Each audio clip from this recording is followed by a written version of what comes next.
Hi, I'm Brian with ApplianceVideo.com. Today we're going to take a look at the Inlet Thermal Limiter and the High Limit Thermostat on this Electrolux Perfect Steam Dryer.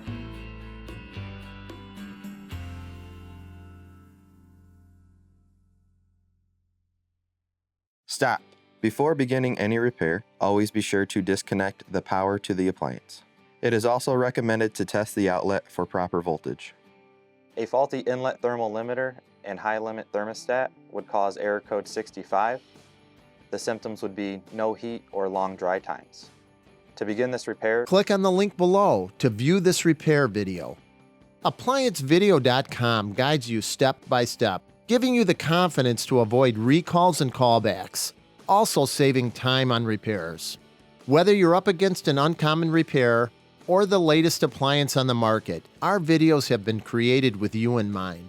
Our growing library of videos have been produced using our factory-certified technicians who have extensive infield experience over the past 30 years.